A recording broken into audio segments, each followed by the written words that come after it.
तर नमस्कार भावांनो आणि बहिणींनो, आपल्या या यूट्यूब चॅनलवर जगदंब गोट फार्म आधुनिक शेती आपल्या यूट्यूब चॅनलवर तुमचे सहर्ष स्वागत आहे भावांनो.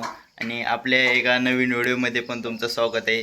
आणि आजच्या व्हिडिओमध्ये आपण बघणार आहोत की म्हणजे छोटी सुरुवात आणि मोठे स्वप्ने आणि नवीन बंदिस्त शेळीपालन, कमी खर्चातलं बजेटमधलं शेळीपालन आजच्या व्हिडिओमध्ये आपण बघणार आहोत. म्हणजे तुमचं म्हणजे खर्च पण जास्त झाला नाही पाहिजे नवीन असल्यामुळं, आणि त्यात तोटा पण झाला नाही पाहिजे. ह्या सविस्तर आपण आजचा हा व्हिडिओ तुमच्यासाठी फक्त घेऊन आलो भावांनो. त्यामुळे हा व्हिडिओ तुम्ही शेवटपर्यंत बघायला विसरू नका भावांनो, कारण की यात आजच्या व्हिडिओमध्ये आपण टोटल डिटेल माहिती सांगणार आहोत की नवीन शेळी पालनाबद्दलची, आणि कमी बजेटमध्ये पण कसं करावे व समधी माहिती आजच्या व्हिडिओमध्ये आपण बघणार आहोत.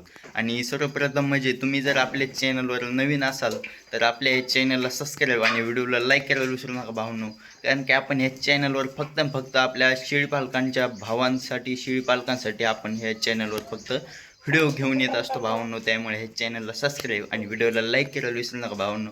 तर चला भावांनो, तर आजची माहिती तुम्हाला दाखवतो. आता सर्वप्रथम म्हणजे जर तुम्ही बघायला गेलं तर शेळ्या खरेदी भावांनो, शेळी खरेदी करताना ही शेळी म्हणजे कशी खरेदी करावी व कोणत्या जातीत खरेदी करावी व काय करावे, तर हा आपला पहिला मुद्दा आहे भावांनो. तर शेळी तुम्हाला जात जर बघितली भावांनो, तर तुम्ही ही गावरांपासूनच सुरुवात करा भावांनो, कारण की गावरांमध्ये म्हणजे आता समजा तुम्ही जर दुसऱ्या जातीपासून म्हणजे सुरुवात करायचं तुमचं जर विचार असतील, किंवा बिट्टल झालं कोणत्या पण जातीचं होऊन द्या भावांनो, तर तुमचं जर विचार असला की दुसऱ्या जातीपासून करा भावांनो, कारण की तुम्ही नवीन असल्यामुळे माझं हे मत आहे की तुम्ही दुसऱ्या जातीत करूच नका भावांनो. जेव्हा तुम्हाला वर्ष, 1.5-2 वर्षाचा अनुभव असेल तेव्हाच तुम्ही दुसऱ्या जातीमध्ये शेळ्या खरेदी करावं, शेळीपालन सुरू करा दुसऱ्या जातीमध्ये. तर सर्वप्रथम म्हणजे तुम्ही गावरान शेळ्या करा भावांनो, कारण की गावरान शेळ्याला कसं आहे माहिती आहे ना, शेळ्यांना रोग येत नाही, काय होत नाही, म्हणजे जास्त प्रमाणात त्यांची रोगराई क्षमता म्हणजे ही कमी असते भावांनो, कारण की त्यांना रोग होत नाही जास्त. जसं की बिट्टल बघितलं त्यांचे कडं वगैरे मारतात, दुसरे वेगवेगळ्या जातीत काठीवाडी वगैरे त्यांचे पण कडं वगैरे मारतात, किंवा ते कारण की कसं आहे त्या जातीमध्ये करायला काय अडचण नाही भावांनो. पण जेपर्यंत तुम्हाला अनुभव येत नाही तोपर्यंत तुम्ही म्हणजे वेगळी जात निवडूच नका भावांनो. तर सर्वप्रथम म्हणजे गावरांमध्येच तुम्ही शेळीपालन सुरू करा, आणि शेळी 1-2 शेळ्यापासून स्टार्ट करा भावांनो. 1-2, 2-4 शेळ्यापासून स्टार्ट करा. जास्त शेळ्यांपासून पण तुम्ही स्टार्ट करू नका. काय व्हायचं, तुम्ही घ्यायच्या जास्त शेळ्या आणि लॉसमध्ये जायचं, तोट्यामध्ये यायचं. तुम्हाला कसं आहे, तुम्ही नवीन असल्यामुळं जास्त घेऊच नका भावांनो. 2-4 घ्या, त्यापासून अनुभव घ्या, हळूहळू वाढवा, कारण की आता तुम्हाला हळूहळू वाढवा आणि भावांनो मग तुमचे स्वप्न मोठे करा. आता समजा शेळी खरेदी करायची तुम्हाला मी कशी सांगतो भावांनो. आता ही बघू शकता, ही पांढरी पाट आहे माझ्या मागं, ही बघू शकता, ती पलीकडची शेळी आणि तिचीच ही पाट राखिवलेली भावांनो आपण. आणि ती पाट जर बघितलं तर आपण ही ती झाली आता 7-8 महिन्याची, आता म्हणजे 7-8 म्हणतोय, 8-9 महिने झाली मित्रांनो. ती 2 तास झालेली आहे आणि ती आता लागलेली आहे, तिला झाली 1.5-2 महिने झालेले भावांनो. तर तुम्ही शेळी खरेदी करायला जर गेले तर अशी बारीक पाट खरेदी करू नका भावांनो. जशी की मी तुम्हाला मागं दाखवतो की पांढरी पाट, तशी तुम्ही खरेदी करू नका. आणि तुम्ही खरेदी तुम्हाला करायची भावांनो, तर तुम्ही अशा प्रकारची म्हणजे एक वेळ झालेली शेळी करू शकता. आता ही जे सध्या म्हणजे आपले सध्या दुसरं वेळ झालेलं आहे भावांनो, तर तुम्ही अशा वेळेत शेळी खरेदी करा. कारण की काय होतं माहिती आहे ना, पहिल्या वेळेची जर तुम्ही पाट घेतली भावांनो, स्वस्त मस्त खरं तुमचं स्वस्त बसते, 7-8 हजार रुपयात बसते. पण काय होतं माहिती आहे ना, तर काही वेळेस म्हणजे गाभ जात नाही, किंवा गाभ रडते शेळी. त्यामुळे तुम्ही, आणि जरी पिल्लू दिलं तर ती पहिल्या वेळेला भावानं एकच पिल्लू देते. त्यामुळे तुम्ही शेळी खरेदी करताना अशा प्रकारची शेळी खरेदी करा भावांनो. तर हा झाला आपला पहिला मुद्दा. आणि जास्त शेळ्या खरेदी करू नका, 2-3च करा, की जे की तुम्हाला 30-32 हजार अशा अशा शेळ्या बसतील भावांनो. करडांचे झालं किंवा गाभण झाल्या अशा तुम्हाला 30-32 हजार शेळ्या बसतील भावांनो. आणि सर्वप्रथम म्हणजे तुम्ही शेडवर भावांनो 0 रुपये खर्च ठेवा. तुम्ही नवीन असाल ना, तुम्ही शेडवर रुपयाही खर्च करू नका, रुपये पण.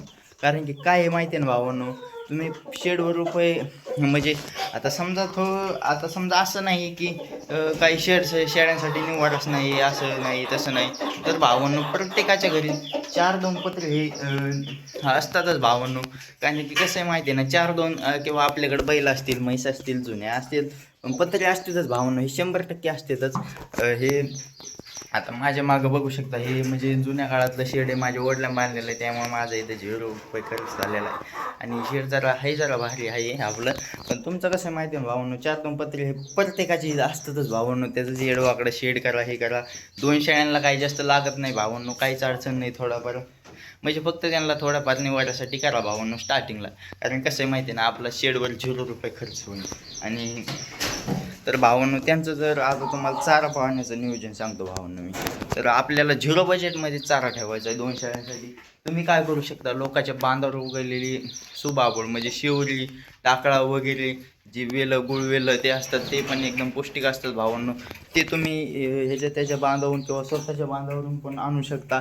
आणि जर तुम्हाला स्वतःचं जर 10-5 गुंठे 20 गुंठे एखादा एकर काय असेल, 40 गुंठे जागा वगैरे वावर वगैरे असेल, तुम्हाला थोडंफार पाणी वगैरे असेल भावांनो, तर त्यात तुम्ही मेथी घास, दसरथ घास, मारवेलचे वेगवेगळे गवत हे सुद्धा लावू शकता भावांनो. तर काही अडचण नाही, कारण की त्याने काय होईल, आता स्वतःचं खाद्य असलं की भावांनो काय होतं माहिती आहे ना, तर 0 रुपये खर्च होतो. आणि उन्हाळ्यात म्हणजे तुरीचं भुसकट ते पण साठवून ठेवत जा भावांनो. आणि ज्वारीची भोंडे वगैरे, ज्वारीचा कडबा, ते काय होईल माहिती आहे ना भावांनो, स्वतःचं जर असलं ना तर आपलं 0 रुपये खर्च होईल. आणि दुसरा मुद्दा म्हणजे ह्यांना खुराक कसा द्यावं, काय द्यावं, तर आपण शेळ्यांना भावांनो फक्त खुराक जास्त काय देत नाही. फक्त आपल्या शेळ्यांना फक्त आपण सरकी पेंट देतो भावांनो. काय होतं माहिती ना, आता सरकी पेंट दिली तर त्यांच्या बी आहारासाठी, शरीरासाठी चांगलं आहे.